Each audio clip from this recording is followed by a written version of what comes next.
Bonjour, la semaine dernière, je vous ai parlé des répercussions d'une mauvaise santé mentale ou physique.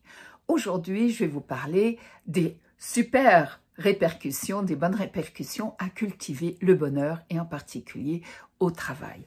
Pourquoi? Parce que beaucoup de gens de par le monde travaillent évidemment, mais même pour les personnes qui n'ont pas de travail pour n'importe quelle raison, les éléments que je vais donner peuvent être transférés, transposés et vous pouvez les utiliser.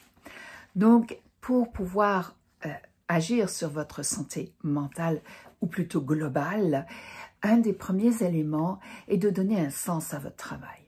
Oui, je sais, il existe des tas de personnes qui travaillent pour la survie, pour ramener un salaire, et ça n'est pas forcément ce qu'elles voudraient faire. Et je le comprends tout à fait. Mais si vous donnez un sens à votre travail, par exemple, effectivement, pouvoir payer mon loyer et offrir comme ça un toit à ma famille, ou pouvoir rassembler un peu d'argent et l'envoyer dans un pays où mes parents sont restés, où ma famille est restée, et pouvoir ainsi les aider à distance, et ainsi de suite. Si vous pouvez donner un sens à votre travail, même si ce n'est pas le travail idéal que vous aimeriez avoir, ça vous aidera à passer ce cap. Ça ne vous empêchera pas non plus de chercher autre chose à un moment donné, mais vous vivrez mieux en donnant un sens à votre travail. Par ailleurs, dans la même veine, le fait de donner un sens à son travail, ça vous permet d'un petit peu mieux comprendre c'est quoi votre mission de vie, c'est quoi votre vision. Et c'est vrai que ça va dans le sens de se donner un objectif. Si vous n'avez pas d'objectif, soit au niveau de votre travail, soit au niveau de votre vie, c'est vrai que votre vie va vous paraître vide.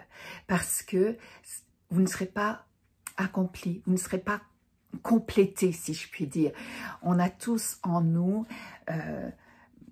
des critères, des valeurs, des objectifs plus ou moins conscients qui nous remplissent et qui nous font nous aligner par rapport à notre vision et notre mission de vie. Ça peut être plus ou moins conscient, je vous l'accorde, mais si vous vous donnez des objectifs et qui vous rejoignent, qui vous alignent, eh bien, vous serez beaucoup plus heureux. Une troisième chose, c'est de maintenir un bon climat dans vos relations au travail. Un bon climat de travail, ça permet d'alléger l'atmosphère, ça permet de mettre du rire, ça permet d'avoir le goût de partir le matin pour s'y rendre, pour voir les collègues et passer de bons moments avec eux, même si c'est en travaillant et en étant efficace. Donc, effectivement, ça nous remplit. Entretenir aussi un bon cercle social et des bonnes relations. Des fois, on s'entend très bien au travail, mais on n'a pas de lien à l'extérieur et ça n'est pas une obligation du tout.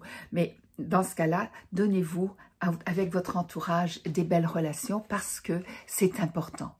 On a parlé évidemment de l'équilibre travail-famille ou vie personnelle. On passe minimalement, la plupart du temps, quand on est à temps plein, 8 heures à son travail, sans compter le temps de trajet, le temps de repas, etc. C'est énorme. Donc, ça n'est pas une question de quantité du coup, c'est une question de qualité. Qu'est-ce que vous allez donner comme présence, comme action, comme façon d'être et de faire quand vous serez en dehors de votre travail avec vos amis, votre famille, vos proches.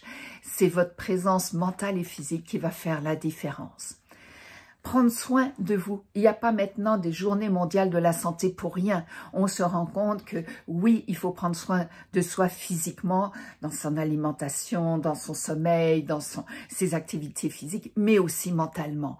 Et vous savez que le présentéisme, quand on n'est pas bien et qu'on va au travail, ça cause plus de dégâts que l'absentéisme. Ça coûte beaucoup plus cher et de toute manière, on est moins performant, moins efficace, on peut même faire des erreurs. Et là, il y a quelque chose dont vous devez prendre conscience. Souvent, les personnes qui ont des maladies ou des accidents prendront effectivement leur jour de congé et seront absents. Mais les personnes qui ressentent de la souffrance mentale le font très peu. À peine 17% des personnes vont s'arrêter quand elles ne vont pas bien mentalement. Alors que c'est excessivement important de prendre du recul, d'aller chercher de l'aide, de se faire une pause, de se donner les moyens de retrouver cette santé mentale. Finalement, eh bien, je vous dirais de prendre soin de vous. Ça n'est pas donc que physiquement, mais mentalement. Et pour prendre soin de vous, il y a une dernière chose que je vous conseille, c'est travailler votre gratitude d'une part et pratiquer la pleine conscience. Alors, la pleine conscience, c'est vraiment être dans le moment présent pour éviter de faire ce que font beaucoup les gens stressés et anxieux, anticiper tout ce qu'il peut y avoir de négatif. Oh, si j'ai pas fini à temps, oh, si un tel me demande une chose, oh, si le client, et on anticipe au lieu d'être dans le moment présent, et du coup, on accentue notre anxiété, notre stress, et on perd une part de notre efficacité. Et pratiquer la gratitude, eh bien, ça vous remplit l'esprit, ça vous remplit le vase psychique. Savoir reconnaître autour de nous les choses positives qui nous sont arrivées, même les plus petites. Je peux vous donner un exemple tout bête qui est arrivé l'instant. Quand je préparais ce clip, il y a eu un rayon de soleil dans mon bureau qui a réchauffé mon bureau. Mais qu'est-ce que c'était agréable et qu'est-ce que j'ai apprécié. Mais vous voyez, c'est une toute petite chose, mais c'est ce qui fait la différence.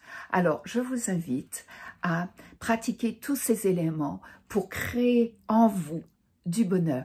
Et si vous voulez d'autres outils, d'autres conseils, j'ai écrit des articles, dont un où j'ai intitulé « Le bonheur, ça n'existe pas ». Bien sûr, c'était une boutade. Je vous invite à lire en allant sur mon site. Vous trouverez plein d'outils encore pour cultiver le bonheur au quotidien. À bientôt.